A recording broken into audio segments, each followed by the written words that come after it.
I like dancing. All right, I'm a good Baptist boy. Dance it up, go to hell.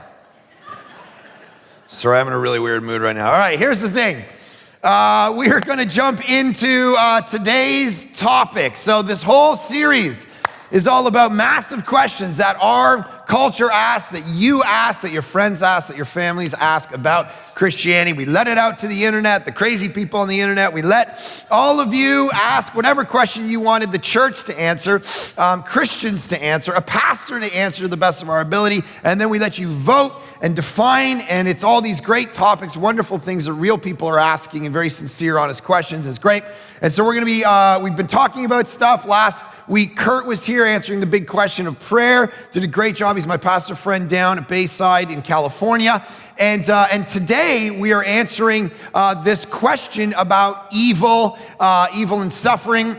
And it was asked like this: why does God allow evil if he is fully in control? So really important question, really deep question. Of course, this whole series is pretty deep. And so hopefully when you come to this series, you're coming and you're receiving, you're listening, you're trying to learn, you're trying to be equipped, if you already know Jesus, to be able to answer these questions. And if you're exploring, if you're a skeptic and you're wondering, hopefully you're listening, willing to receive that these are the Christian answers, the best that we can do, the best we can understand. And this one, of course, today is a very difficult question.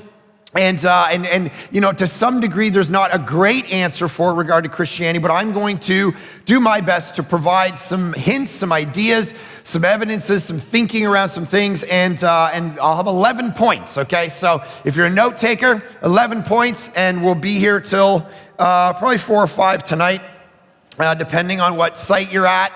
Welcome to all the sites, by the way. Coquitlam, glad that you're part of our church. North Langley, South Langley, here in Surrey, Calgary, you're all amazing. And we're gonna be launching Abbotsford in the new year. So if you're a part of our church and you live out in Abbotsford or anywhere near it, you gotta go to that church. It's gonna be amazing. We're starting that church off with some great leaders, and there's already 100 or 200 people that have said, we're gonna sign up and serve and be part of this congregation. So gonna be awesome, reaching Abbotsford, and so really excited about it. Okay. Listen to the background of my answer.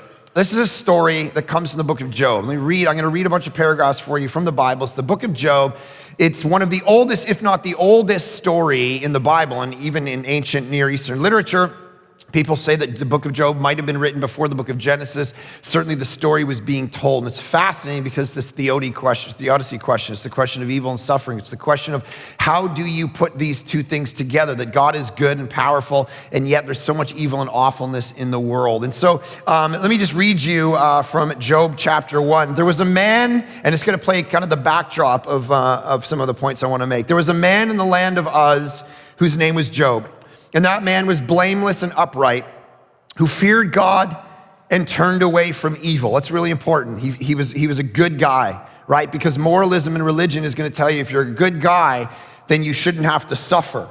And that's what karma philosophy says. That's what mysticism talks about. And so the point right off the bat in verse 1 of Job, it tells us he was a good guy.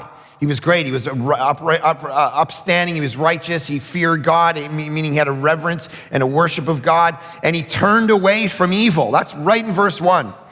There were born to him 7 sons and 3 daughters. So those of you who have kids, imagine you got 7 sons, you got 3 daughters, you love them, they'll all have names, all right, and you raise them and you change their diapers and you taught them about it, and just your heart, your soul just wants to see them do well. You give your life for them. You love them like nothing else in the world. And it says in verse 6, now there was a day when the sons of God came to present themselves before the Lord, and Satan also came among them. The Lord said to Satan, from where have you come? And Satan answered the Lord and said, from going to and fro in the earth and from walking up and down it. And the Lord said to Satan, have you considered my servant Job, that there's none like him on the earth, and blameless and upright man who fears God and turns away from evil? Then Satan answered the Lord and said this, does Job fear God for no reason though? Have you not put a hedge around him and his house and all that he has on every side? You've blessed the work of his hands, and his possessions have increased in the land. He's rich, and his family's healthy, and he's healthy, and he has a bunch of stuff. He's got square footage, drives a Mercedes, he's good looking, he's successful, his kids are healthy, it's fantastic. Everything's going good for him. But stretch out your hand and touch all that he has, meaning take it from him, and he will curse you to your face. And the Lord said to Satan, behold, all that he has is your hand, meaning you can go take it. Only against him do not stretch out your hand yet. Don't take his health yet. That's later. Job's gonna get that later. Now you can go and take the stuff you just cited to me from him. So Satan went out from the presence of the Lord. Now, there was a day when his sons and daughters were eating and drinking wine in their oldest brother's house, and there came a messenger to Job and said, the oxen were plowing and the donkeys feeding beside them, and the Sabeans fell upon them and took them and struck down the servants. The Sabeans were this group of people with the edge of the sword, and I alone have escaped to tell you. And when he was speaking, another one came and said, the fire of God fell from heaven and burned up the sheep and the servants and consumed them, and I alone have escaped. And while he was speaking, another one came and said, your sons and daughters were eating and drinking wine in their oldest brother's house, and behold, a great wind came across the wilderness and struck the four corners of the house, and it fell upon the young people, and they are dead. And I alone have escaped to tell you. Think about the pain of that. You lost your kids all in one moment, your whole family's gone. Then Job arose and tore his robe and shaved his head and fell on the ground and worshiped. And he said, this is going to be very important, naked I came from my mother's womb, and naked shall I return. The Lord gave, and the Lord has taken away. Blessed be the name of the Lord. In all this, Job did not sin or charge God with wrong. Okay, listen, I have 11 points to get through, so let me stick to my notes the best I can and try to get through these questions with Job as the backdrop. First of 11 things to say about this question. The question is, again, why does God allow evil if he is fully in control? First question, the first thing to comment on is this is not a philosophical question, it's an experiential question. It's not just a philosophical question. We're gonna talk a lot about philosophy today, and it's in that way, some of you will love that. If you've ever taken a philosophy class, you know how philosophers talk. It's very strange, it's very weird, it's very hypothetical, theoretical, whatever at times. And some of you will hate that because you dropped out of philosophy and you don't care about it. So that's great, we'll pray for you. But the reality is, it's more than a philosophical question, it's an experiential question because all of you experience evil in your life. All of you you're touched by evil, you're touched by suffering. You see the terrorism, you see rape, you see murder, you see cancer, you see terrible things take place in the world. And we've all been touched by that. And that right there is the first flag that you have to be careful of. And here's why. Because it's so experiential. I mean, I go back in my life and my father, and you who are in the church, you know this story, so I don't need to read it for you, but for people who don't, my father divorced my mom when I was 8 or 9 years old, at which point I got Tourette syndrome and obsessive compulsive disorder from the mental strain of what my parents dealt with, which is why I have all these weird tics and habits and make noises and twitch my body around and all those things. And these things that I went through, my father died when I was 15 years old. I hadn't seen him in 3 or 4 years. He was 47, he died of lung cancer, never called us, never told us that he was dying, which I resented for many years. Left me and my brother behind. My aunt committed suicide. Dealt with a lot of stress and strain and seen a lot of things in my life that I would not have chosen to see. And the reality is that's for all of us.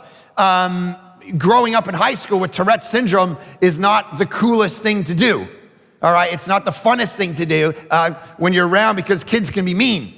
And so you're making noises and doing weird habits and you've gotta somehow get through that and figure that out. And so this question is an experiential question. Evil or suffering or pain has touched all of us in some way, but that's why we have to be careful how we answer it. Because it's experiential, what you begin to do is you begin to put emotion into the answer to the question, and you struggle to think logically or rationally about the question purely because you're invested with your gut and you're invested with your emotions. And I've told you this before. One of the reasons why I struggle sometimes doing marriages is because you see these beautiful two kids and they're standing up in front of everybody and they want to do these vows and they say, the reason I'm getting married to you is because I love you. And we all know that they've only known each other for a year, so what could it possibly mean that they love them? It means I love how you look. I love how you make my stomach feel inside with the butterflies. I love how you look at me. I love how you touch me. I love how you're dressed right now. I love love your beautiful makeup. I love your body. All of that, that's what they mean. And all that we want to do, who are sitting in the audience, is roll our eyes and fast forward 20 years, and they haven't had sex in 2 months, and I love you. And she's like, yeah, you haven't cleaned the house. I know I used to, you touch me, I'd be like, oh, but that went away 21 years ago or 19 years ago after year 1, all right? And I just want you to make more money, and I want you to dress better, and but I want you to talk to me better, and there's all the fights. And all of a sudden he goes out with his friends, and there's a girl there, and she's young like the girl he married, and she looks at him and gives him that same feeling of the butterflies in the stomach. And the problem is a lot of guys chase that shiny ball down the road, and it kills their life and derails their life. Why? Because they followed in that moment how they feel. And we all have to be very careful to not simply follow our feelings in life.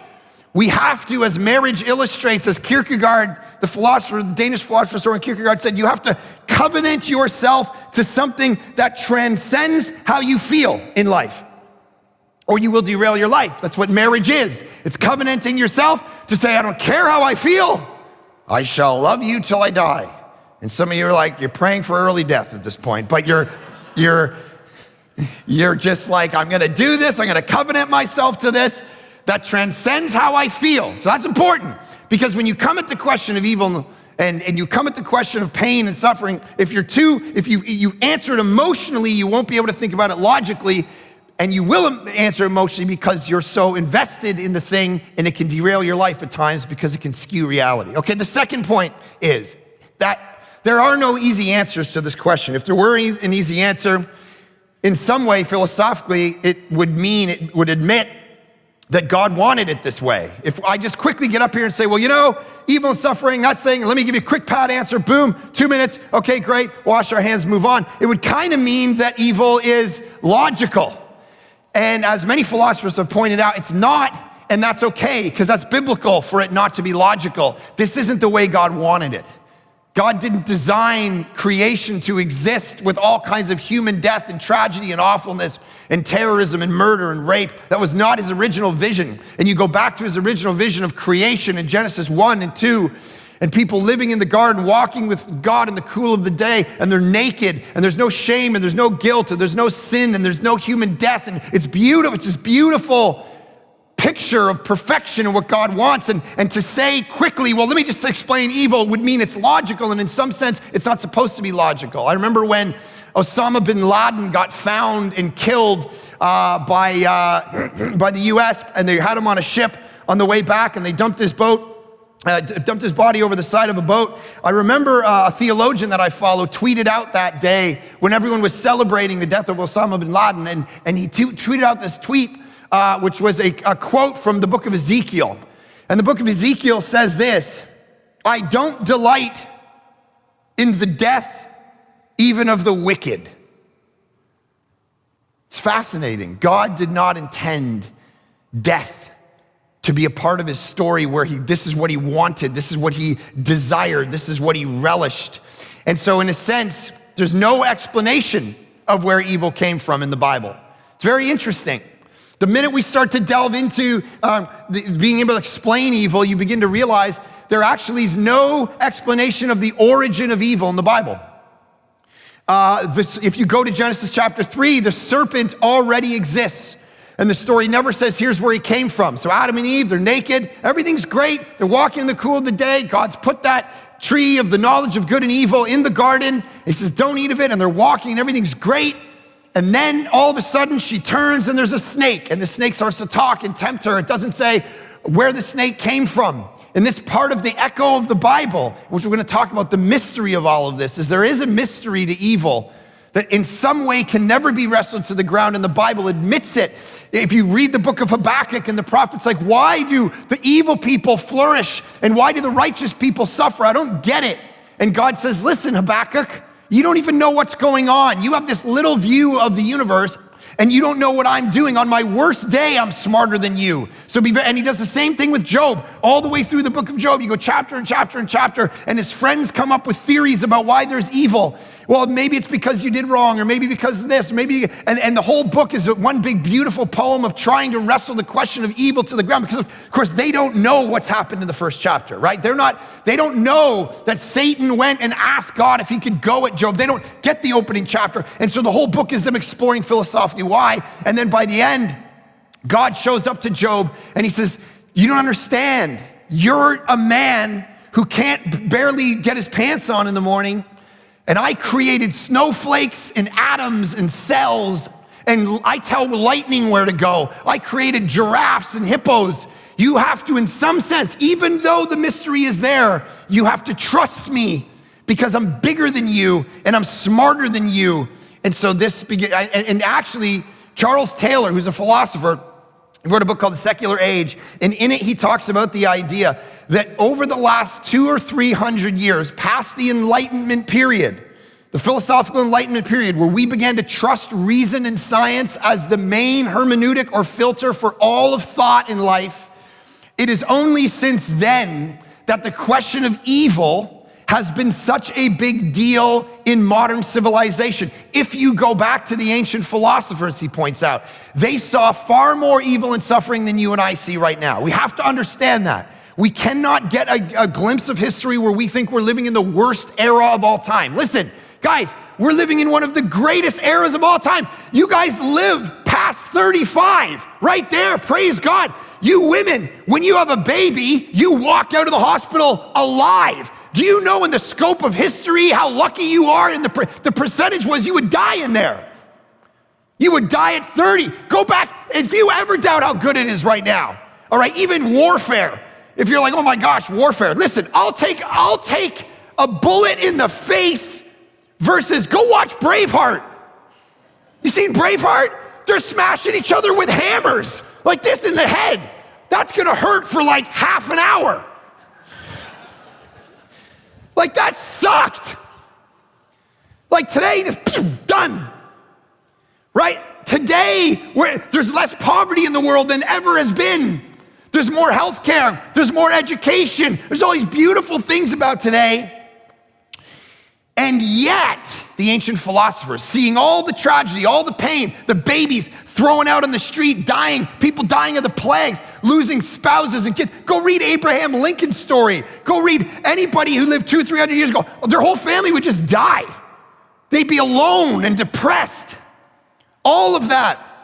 And yet the philosophers back then never said, well, you know what? All this pain and suffering means there's no God.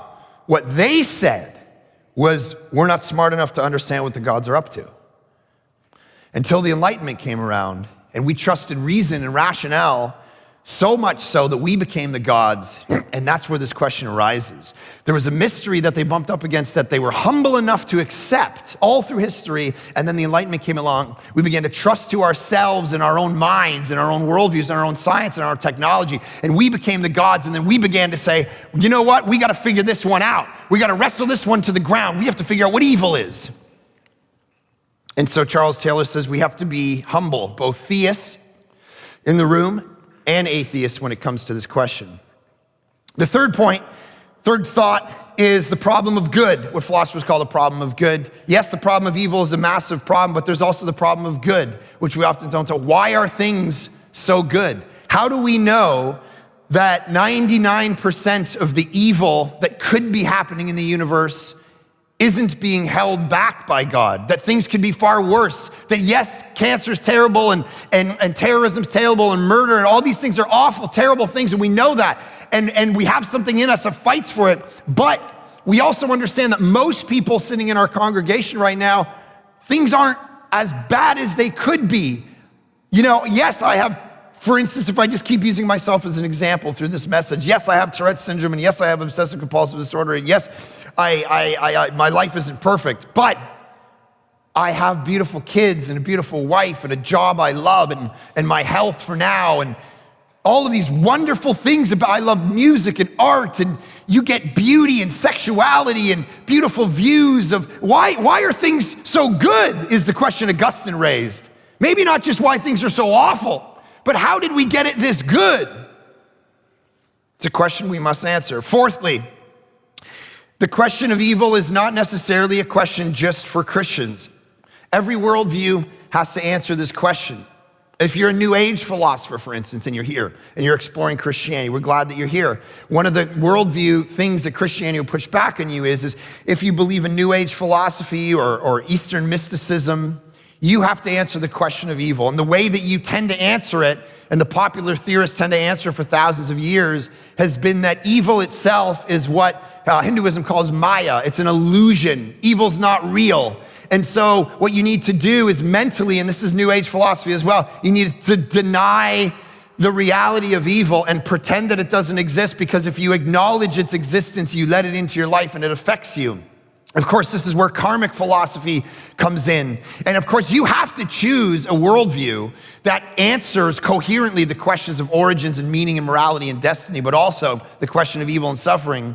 And if you choose more of that Eastern one, when I was in India, when I saw mass amounts of suffering, they told me not to relieve the suffering because karma had to repay the people for the evil they'd done in a past life. And so if you relieve the suffering in that moment, then they need to relive it in the next life. So don't relieve suffering. Now imagine you want to take on a philosophy that says evil's an illusion and you shouldn't actually absolve it or take it away in anybody's life. And yet in the person and the work of Jesus, we see Jesus confronted with the question of karma in John chapter 9. And they say, here's a blind man who sinned, him or his parents. And he says, neither of them sinned. That's not what this is about. I'm going to heal him now. And then it's going to be for the glory of God to shine through. But this isn't about the sin of him that caused something in his life. This is not about the sin of his parents that caused something in his life. And so Jesus outright rejects karma, which as the saint Bono of U2 said, it's a good thing that karma doesn't exist, or else I'd be in a lot of trouble. But the good thing about the gospel, he said, is that in Jesus Christ, Jesus got what I deserve, and I get something I don't deserve. But if I lived in karma, I'd be messed because I just get what I deserved, and what I deserve is nothing good because I know how bad of an apple I am. But beautiful reality is Jesus took what I deserve and I get what I don't deserve because of grace. And so he said, I'll stand on grace rather than karma every day of my life. Fifthly, now let me direct to the atheist for the next little bit here, because obviously atheism is kind of where I grew up, and it's the predominant philosophy when it comes to this question of evil and where it arises. Because of course the atheist says that you can't have God existing and be good and all-powerful and evil exist at the same time. The argument is those two things can't coexist, or it's very difficult to make them exist. And it's a powerful argument because it's an emotional argument, and we feel it because we see the death and the rape and so on. But as David Bentley Hart, the philosopher, said, this is an effective philosophy and challenge, but it's not a strictly logical position to hold. And here's why. A few things. First, raising the question of evil from an atheistic standpoint only asks the question where you got the category to begin with. You cannot put God on trial for the evil in the world if God doesn't exist.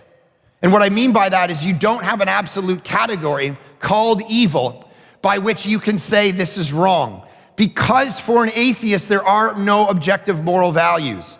There's nothing that is absolutely objective. There is only cultural differences. There's only preferences. There's only ideas that evolved through time, through animalistic instinct that got wired into your cognitive faculties after hundreds of thousands of years of decisions you made for survival and for the sake of getting your seed into the next generation. That is literally what drives your life.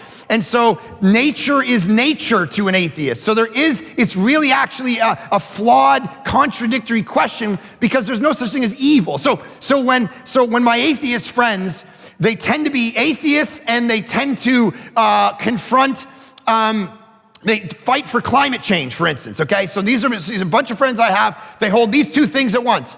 They want to fight for climate change, and they say, look, we want to defend the planet from global warming and cutting off fins of sharks for shark fin soup and killing whales and all of that. And yet I'm an atheist at the same time. Now that would be fine if your argument was cutting sharks up and killing whales and burning the earth up is bad strategy, all right? That'd be fine, but that's not what they argue. They argue that it's, now hear me now, wrong. Wrong. What do you mean? But what do you mean by wrong? So you're not just saying it's strategically bad. It's absolutely morally wrong to cut fins off sharks just for soup by the thousands, by the million. I can't believe we do this. And my friends and family get all jacked up about these kind of things. But the problem is at the same time, they want to be atheists. And the reality is you kind of can't say that. What you can say is you don't prefer it. But now we're just talking about you like red, I like purple, I like the Taylor Swift album, all right? I think it's a great new album. I haven't listened to anything since. But you don't like it. But that's all we're talking about, all right? All we're talking about is me liking T-Swift and you not. We're not talking about what's right and what's wrong in the universe. We're only talking about preference at that point. Because, of course, if you are a pure, naturalistic, atheistic thinker, then all of our morals came from animalistic instincts, and that would be the pushback. No, it is wrong, and the reason it's wrong is because we got moral from it, but that doesn't make any sense, because so many things that we believe as human beings come from not animal. Our morals transcend the animal kingdom, and you know that because you can watch all kinds of stuff. As I've shared with you many times, there's 1,000 examples of the animal kingdom doing crazy stuff that you're like, I can't believe this. From the praying mantis females ripping the heads off the males after they have sex with them, and some of the ladies are like, boom, wish we could do that, wish that was moral, wish that was in the Constitution, all right? And then there's giraffe. You know how a giraffe male figures out whether he's allowed to mate with the female, whether she's ready, because he doesn't want to do it if she's not ready. He gets his whole head bitten off, all right, if he tries to approach her. But here's, just like the praying mantis, but here's what happens. He tastes her urine. And once he tastes her urine, he knows whether she's ready to go. Now, I don't know how many dudes in the room function like this, but probably not many. Because the way we function transcends animalistic instinct at every turn. And because of that, you have to ask the philosophical question, where did a moral compass in your mind come that transcends nature? It can't come from the encoding of what you had to do as an animal to survive. It has to transcend, because sometimes it's the opposite to what an animal would do. It's dying for your enemy. Well, that's not very good. According to a pure, naturalistic, evolutionary thinking, you've got to kill your enemy off. You got to be tribal. You got to make sure you can get. So all of these kind of things begs the question. And so C.S. Lewis pointed out, he said, when I was an atheist, I wanted to say that the universe was a messed up place. But every time I did it, it would push back at me, because where had I got the idea? What was I comparing this universe with? If this is the universe that all I know, then what was I comparing it with? What was I saying was the standard by which this universe is broken? I didn't have one because I was an atheist. And so the question kept pushing back at me, and I began to realize that I had this moral standard built in me, which is what Paul talks about in Romans chapter 2, built into your mind, built into your soul, to tell you that shooting people in a movie theater is wrong, that crashing planes into buildings is wrong. It's not part of nature. And so the reality is, we transcend animalistic instincts at every turn. Now, the next thing I'll say about the atheistic reality is this. Alvin Plantinga, who's one of the greatest philosophers, they say he's the greatest living philosopher in the world. He's a Christian. He says that here's the basic problem that exists. Christians believe 5 things all at the same time. What they believe is that God exists, that God is omnipotent, which means he's all powerful, that God is omniscient, meaning he's all knowing, that God is good, and that evil exists. And so how does one deal with that issue? So here's what Plantinga says. You have all 5 of these things, and I'm reading now from the profound best-selling book, The Problem of God, by Mark Andrew Clark. Because I couldn't say it better than this, to be honest. Atheists argue that these 5 assertions can't all be true at the same time. Yet, as Plantinga suggests, atheists must provide some proofs of why. So it's not good enough for me to sit around with my family and friends, and they say they're atheists, and God can't be all powerful and all good, and evil exists all at the same time. It's all contradictory, which is what they argue. You have to push back when people say that and say, why? Why can't that be true? Let's not assume it's true. Provide some proofs for your argument. And Plantinga says that's actually quite difficult. He says, in other words, it's not sufficient to simply say they can't all be true. Additional proofs are required. And Plantinga says, certainly none of them, atheists, have succeeded at providing those proofs.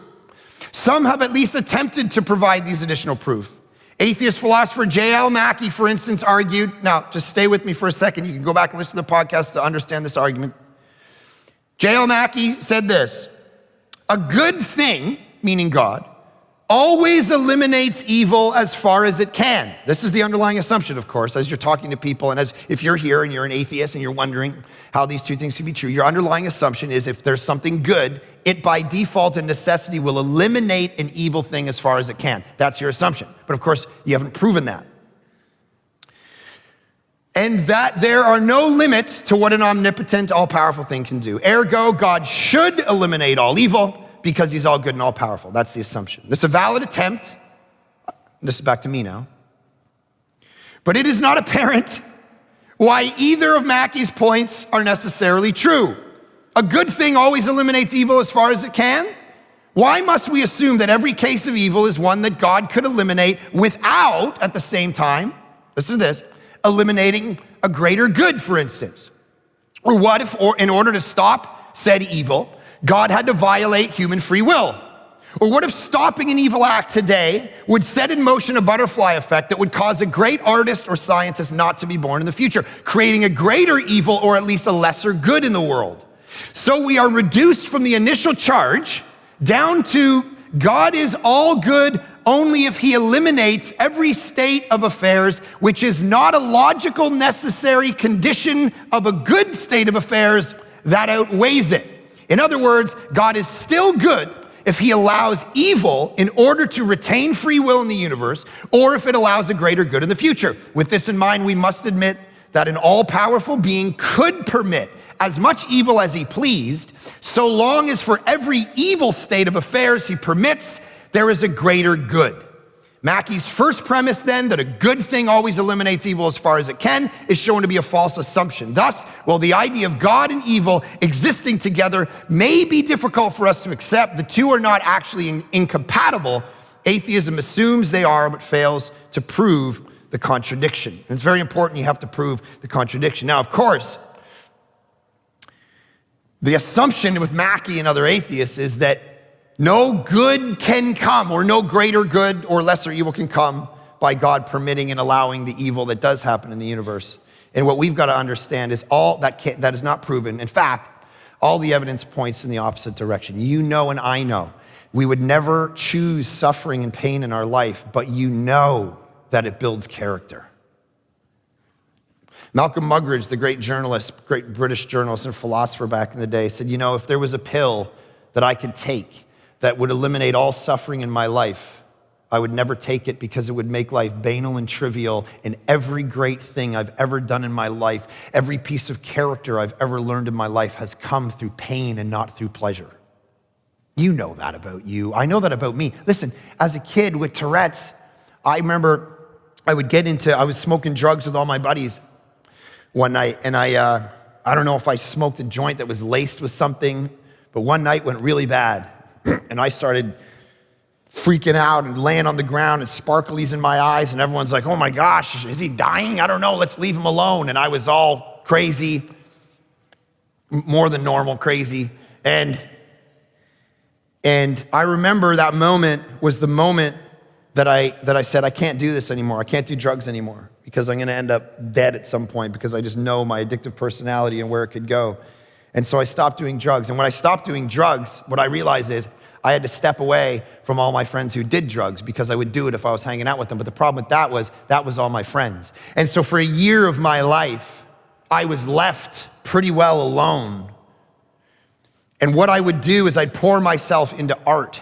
I would sit in my bedroom and I would memorize movie scripts and I would hone acting and I would write music and songs. I rewrote that 8-minute song, American Pie by Don McLean? I rewrote that song explaining the whole plot of King Lear, all right? It was for a project at school, but I put way too much time into it, all right, an unhealthy amount.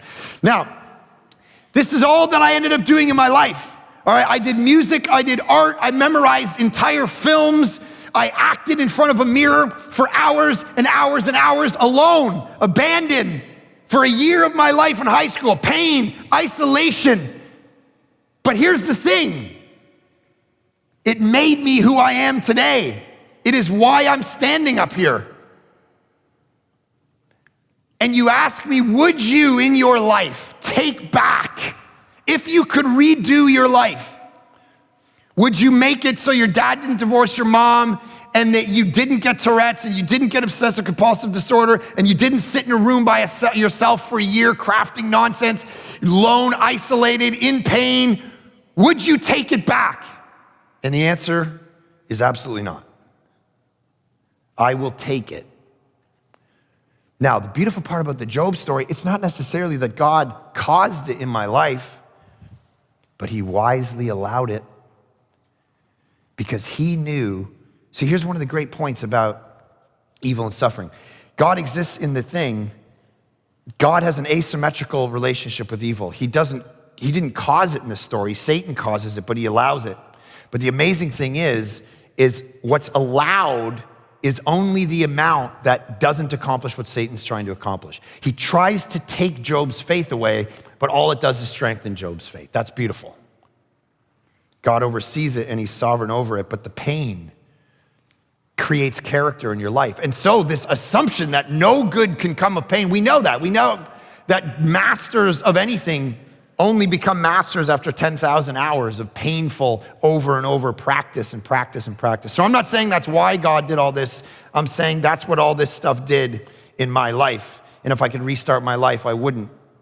Now, number sixth point I want to make. We have a couple hints at what the Christian answer may be. The first one is God's asymmetrical relationship with evil, that he wants to destroy Job's faith, and it doesn't destroy Job's faith, it makes him stronger. And that's true about Joseph. What you meant for evil, God meant for good. That's what the end of Joseph's story is, right? It's true about Jesus. Evil tries to do its worst to him, and he actually creates salvation out of it. So what Satan intends to do with evil in the world doesn't actually get accomplished. Oftentimes what happens is the opposite get accomplished. People get more faith. People go deeper into God. Number 7, it allows for a couple greater goods. It allows for free will to exist. If he stopped every gunman when he was going to shoot someone, you would complain that God's just playing chess and he's created robots and he's not allowed to do that. But the Bible says, no, you have free will, you have responsibility, and it's beautiful. You have responsibility in the world. This is a message that needs to go out. The world is not mechanistic like evolutionary naturalism would say. By the way, if naturalistic evolution is true, the world's just a machine. There is no free will. You dance to your DNA. That's the ultimate machine. It's the ultimate mechanistic worldview. But Christianity comes along and says, you know what? God's gonna allow you to make choices. Israel, God's like, hey, I'm your king. Don't choose a human king. Israel goes, we want a human king. We want a human king. We want a human king. Finally, the guy goes, okay, do it. And it destroys them. But he lets them do it. And it's beautiful. Jordan Peterson talks a lot about this in his book, 12 Rules for Life, where he talks about the idea of we as a culture love to rant on about our rights, but what we should be doing is stop ranting about the rights that we have and start realizing we have responsibility, right? Right to do this, right to do that. No, you have responsibility to take in your life. And the Bible comes along and goes, take some responsibility for your life. Take responsibility for your city, your church, your life. You're not just dancing to DNA. You're not just doing something that the machine set up for you, some machinistic idea of your life and your cells and the way things work. You have responsibility that God is gonna hold you accountable for what you did. So stop complaining about the rights that you have and that you're a victim. Listen, my generation, we're brutal, man. We're like, I'm a victim. I can't believe society. Shut up. You ever seen my grandfather's generation? I just went and visited him. He's 97 years old. I visited him in Toronto 2 days ago, and I sat with him. This guy was in the war. You know what would happen if my generation had to go to war? My gosh, we'd lose quick. Like, where's my Instagram? I gotta take a shot. What? So God honors free will, which actually creates greater goods, but there's risk with it. The other thing that happens through suffering and evil is salvation actually happens. Listen, there's this passage in 2 Peter chapter 3. It says, knowing this, first of all, that scoffers will come with scoffing, following their own sinful desires in the last days, and they will say, where is the promise of his coming? Ever since the fathers fell asleep, all things are continuing as they were from the beginning. There's suffering, there's pain. Where's God? Where is God? If God exists, where is he? There's all this pain, there's all this suffering. It's the 2 Peter chapter 3, and listen to his answer. Verse 9, the Lord is not slow to fulfill his promise, as some count slowness. So why isn't he coming? Why isn't he wrapping it all up? But he's patient toward you, not wishing that any should perish, but that all should reach repentance. Do you know why God hasn't wrapped up the evil yet, that we all think he should be wrapping up? Because he's waiting for you to repent. Every time the sun rises, it's God saying, I'm giving you one more day before I wipe all of this and I destroy evil. But when I destroy evil, that's it. It's all over. The days are done. You don't get a second chance. Listen, I'm glad. People, Christians are like, come Lord Jesus, every time they read the news and there's pain and suffering in it. And I get it, and I feel that. And the fact that you feel that, again, is evidence for the existence of God. The fact that you want justice, even if you're an atheist, and you're like, I can't believe that child got hit by a car. I can't believe the awfulness and the pain. And every time you feel that sense of justice, whether it's for kids or sharks or the environment, whatever, it's a pointer toward the existence of God, not away from him. And every time you do it, it's God trying to draw you to himself and say, can you please repent? I'm giving you one more day. I'm giving you one more feeling of justice. I raised the sun up one more day. Listen, and people say, come Lord Jesus, I want the world to wrap up. Listen, if he had come in 1996, I wouldn't be a Christian. So he waited one more year, 1997, and I meet Chris in a woodworking class, and I give my life to Jesus. Peter's going, he gives you days and days and days, not because he loves evil, but because he wants as many people to repent as possible. That's how loving he is. So yeah, I know we're scoffing and we're saying, come, and the world's got such a mess. I can't believe you're not coming. What's wrong with you? Do you not exist? See, that's the underlying assumption. Do you not exist because the world's such a mess? And he's going, no, I exist, and I'm coming. And nobody wants to destroy evil more than me, but I'm so patient because I want as many people to know me as possible. Last two things to say. I've been watching this on Instagram, breaking my heart. This guy's daughter, little Eva, fell out of a golf cart, a pastor and author down in the States. And she hit her head.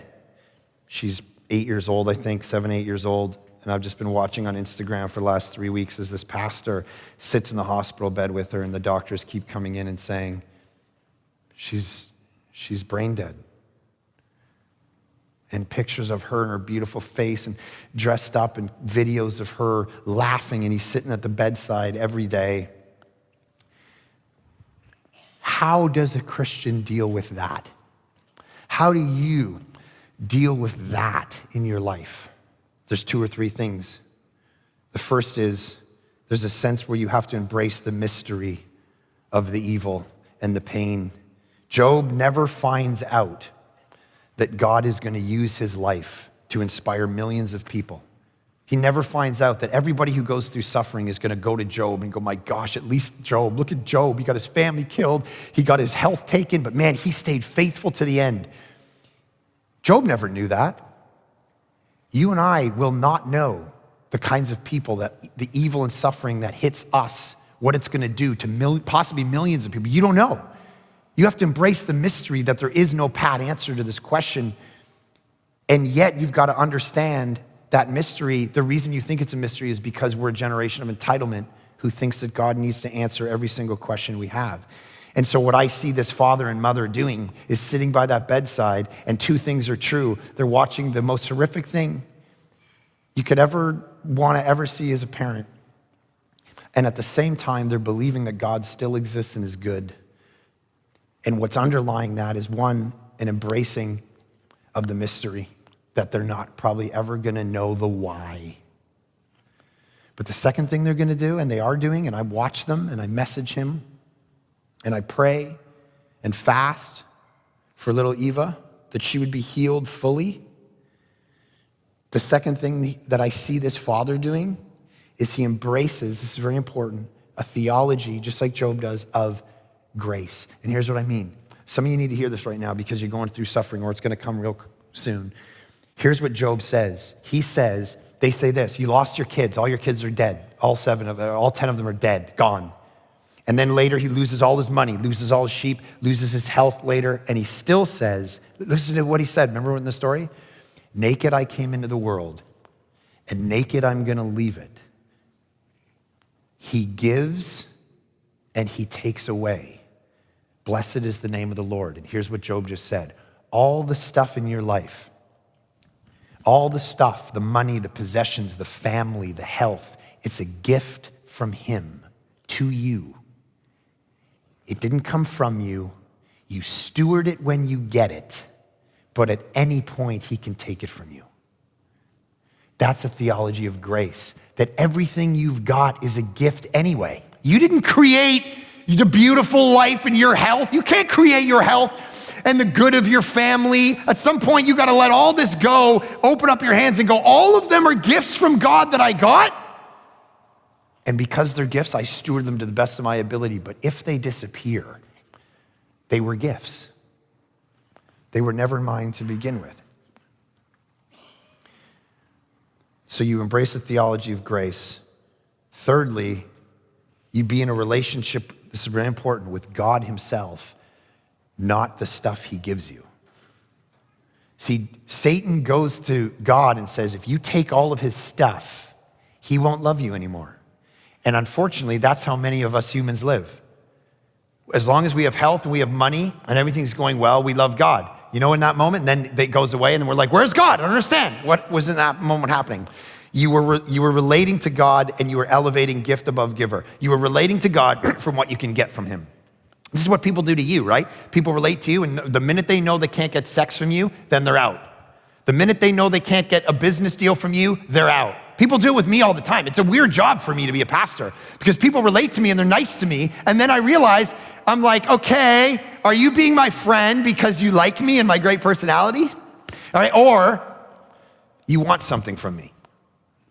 I get emails from people who used to work here. Mark, I'm really sorry about that thing I said in your office that time. And you know what? It was right to fire me. And I can blah, blah, blah. You know, you're a great guy. And you know, in the end, everything's great and you're right. And I'm reading the email and I'm waiting for it. By the way, can you give me a reference for a new job? Boom! You just wanted something from me. It's painful. That is how many of us relate to God. You relate to him to get stuff from him. And the minute that stuff dries up, you're gone. That was the lie of Satan. Now, let me end this way. The last thing is you embrace the theology of the grace. You also need to embrace a theology of the cross, which is Satan goes into the throne and lies to God and says, if you take his stuff, they won't love you anymore. And God doesn't believe his lie. In the garden, Satan comes to you and me, comes to Adam and Eve, our parents, and says, you should eat of the tree. The reason you can't eat of the tree and are restricted is because God doesn't love you. And we believed his lie when God did not believe his lie. So how do you and I know in real life that that's a lie?